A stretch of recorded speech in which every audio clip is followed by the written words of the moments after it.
Hey, Thrind here, and we're here with a very special episode. Jarl Tim over at Medieval Shop has sent us the Corseque, or Corseque. It's an Italian polearm, or in the 1500s or 16th century. It was very popular. They went all over Europe. Even though it might be an Italian style, this type of polearm is very, very popular, or variations of it.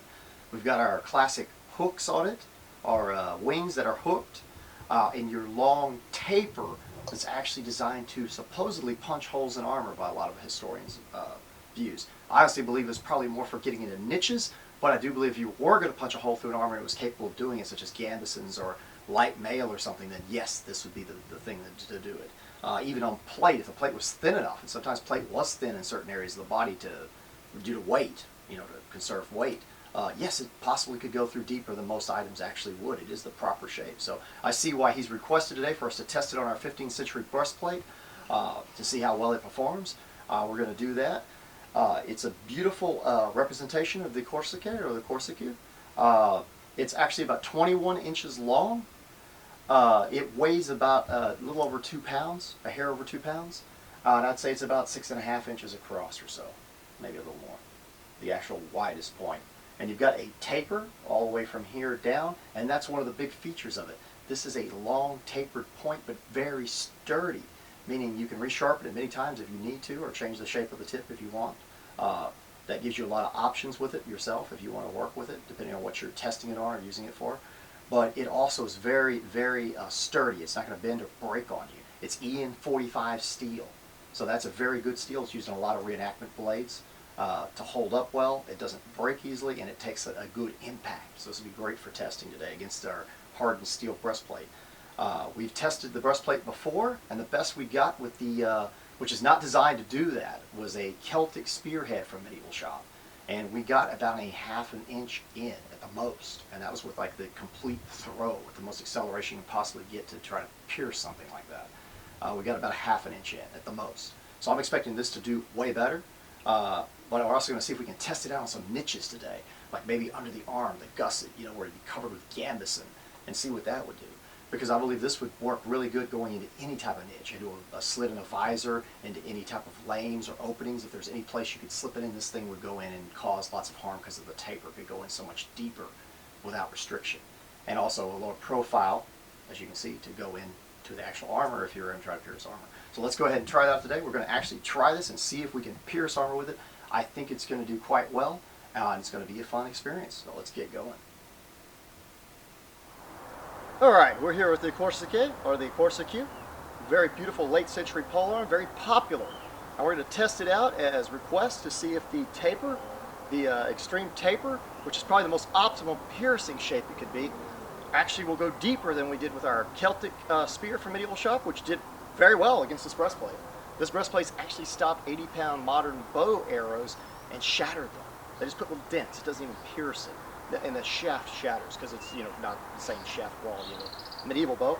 But actually it tests how strong this breastplate is. It's actually around 15 gauge. It's almost 14 gauge. In some areas where it is 14 gauge, it was actually hammered out and hardened by a friend of mine. So we've seen it perform before, but what impressed me the most was actually the bronze spear from Neil Burridge. Middle-aged bronze spear actually pierced it. It did dull the bronze a wee bit, but it actually went in. So today, with this optimum shape and a special request by Medieval Shop and Jarl Tim, we're going to see if we can get a deeper hole. I'm not saying this is the way this was meant to be used to pierce plate, but plate was all different gauges. You have anything from 6mm, 2mm, 1mm. Some was hardened steel, some was still iron later century. Depends on what you could afford. So yeah, it's possible. I mean, that people pierced breastplates later century, but I don't think it was the ideal attack. But just that's the disclaimer on that. Let's see what we can do. Start off with the cueing slide that I normally use. People call it a pull cueing technique. I guess it's appropriate for this polearm. The name, Corseque, or Corseque.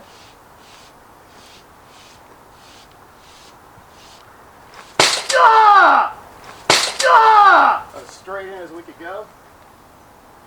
And it went in quite deep.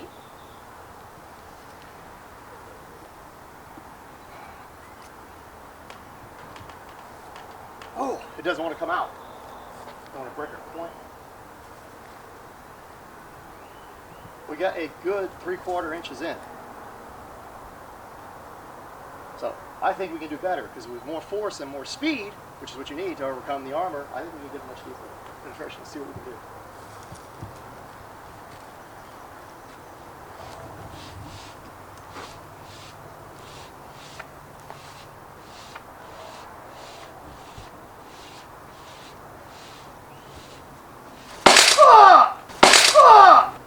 Aimed a bit high there. About the exact same. Different angle, but about the exact same. Let's try a little more power and force here.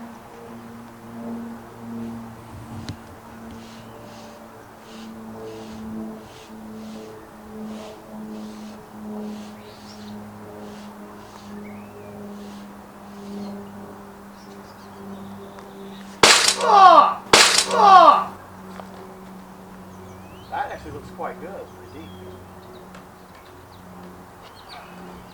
Didn't stick in as much. That's almost an inch. You definitely feel that if it's directly over his body.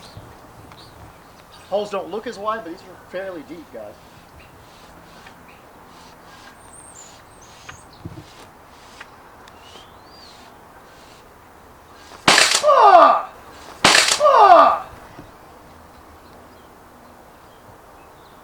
Much better than the other polearm did with these type of techniques. But like that one didn't go very deep, and I had to do with the energy being dispersed. I think coming down is the way to defeat this breastplate, so let's see what happens with that.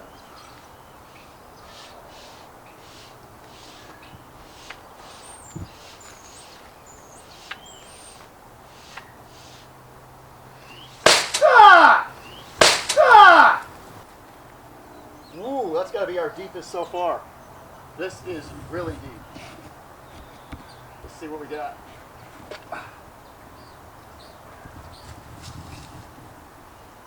Yeah, we broke our 1 inch mark there. We went all the way into there. That's at least 1 inch. I think that's much deeper than we've done in some of the other tests. Try that again. I think that is the way to go without it kicking back. It's coming over and down.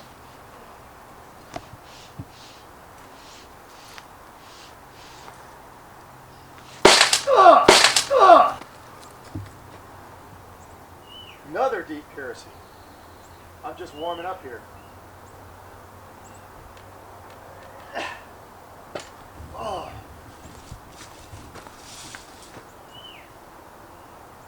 Another inch. Okay, since we're doing the best with this, I'm going to try coming over, and I'm going to really try to give as much acceleration as possible, like I'm just going for it.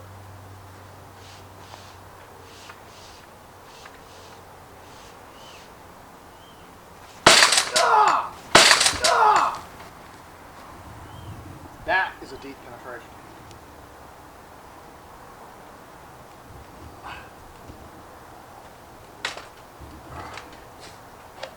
Oh, there we go.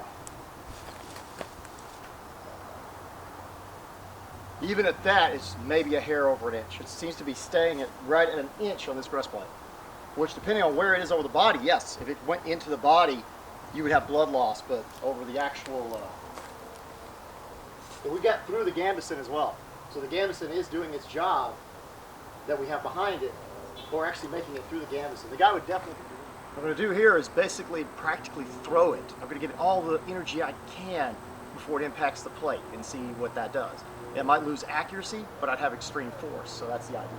So heavy polearm, so I'll use this hand to start off and find a balance. And use it much like a polearm you would if you were trying to get this kind of energy in, because this seems to be our best type of angle anyway.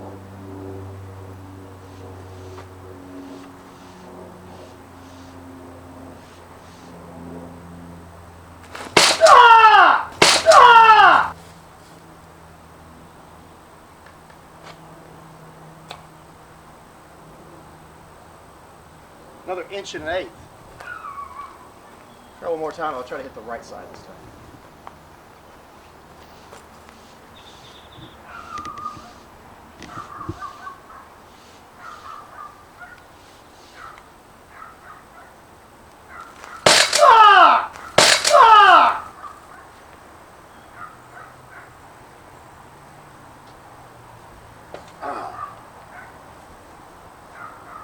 I think it gave some to be on the side, but we got another inch about it. So it's doing about the same thing. Now the all-out throw.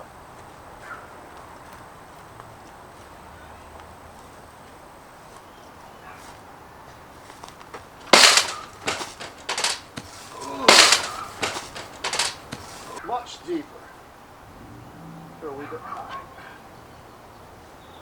We still got an inch or so. Try a little bit lower.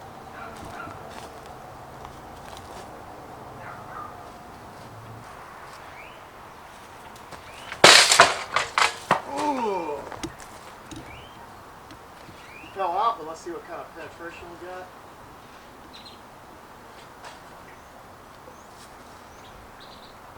Got about the same. We're getting about an inch, and that's going to be the most force you can get behind it, pretty much.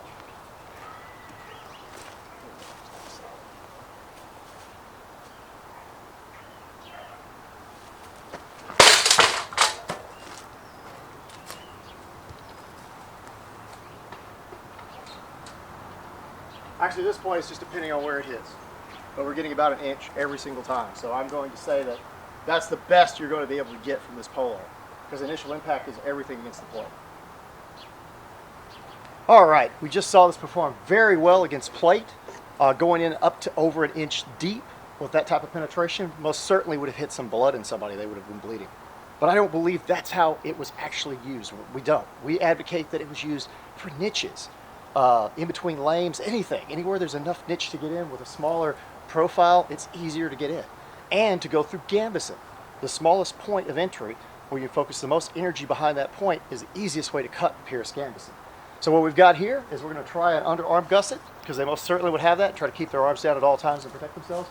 We're going to aim at that, and we've got 15 layers of heavy coarse cloth with some padding. Under that we have beef ribs, much harder than human ribs, or even pork ribs for that matter. They stop sword cuts as they're so tough. It's like hitting hard, dense wood or something. And then under there, we have our 20% ballistic gelatin. So this is going to be an extreme test, but I'm not going to go for extreme force like I'm trying to pierce that breastplate.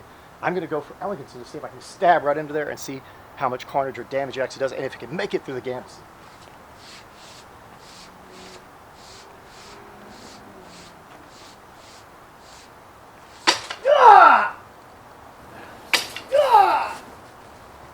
I would say we went clean through. That's impaled in there. Through our ballistics gelatin, through our ribs, slid right in between the ribs, it seems. Might have damaged a rib, I won't know until I check. But look how deep that went in this situation. That's most certainly a dead knight. If you slip that in, he is not going to survive such a move. Let's pull this out.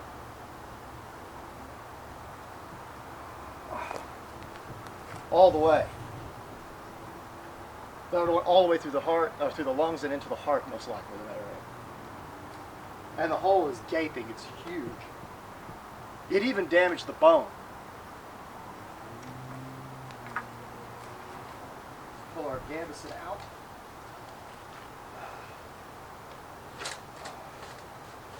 And of course, we have our huge hole all the way through. Look at that bone. It shattered the bone. It's going in between bone. Through that, through our actual ribs, and all the way through our gel into the wood behind.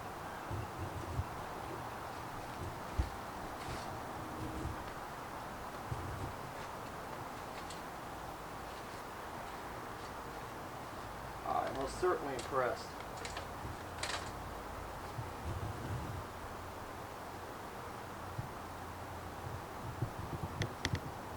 All the way through and out the backside. Very, very impressive. If it was utilized correctly, this polearm would be devastating on the battlefield. Probably why it was so popular later century.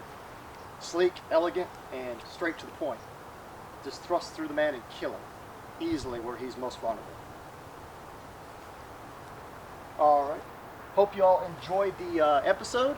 You can always go by and like us on Facebook on the Thran and Elgram's Well of Remembrance. That's our like page. Or you can go and ask to be a member of our private group on Facebook, which is the Thane Thran YouTube Boat Crew. It's a private group. You get exclusive content and material you don't see anywhere else. You get to suggest what you would like us to do. and talk with us about different subjects you want to express your point on, to see if we can actually take that in and do something about it. If you'd like to help us out on Patreon, go by www.patreon/Thran, patreon.com/Thran, and you can donate monthly to us there, helping us out with the channel. If you'd like to just make a one-time donation, you can use the Thane Thrand, Thegn Thrand, at yahoo.com, which is a PayPal ID. It's also an email where you can get a hold of us and give us suggestions, or if you want to inquire about maybe us demonstrating your products or your items like we do for Medieval Shop, or things that you make, or something you just want to see tested. You can send that to us. We can't guarantee we'll send it back. We most certainly do something with it and try it out on the channel and let everybody see how well it performs. Hope you liked the episode. We did our best with this. I think it did very well against the breastplate, the best to be expected, but going through the actual bone and into the ballistic gelatin and into the wood behind it was extremely impressive. It went all the way, if this was a human body, until it came out the other side, if you went right in the armpit just right. So I'm very impressed with the Corseque. Hope you enjoyed it. Barbell.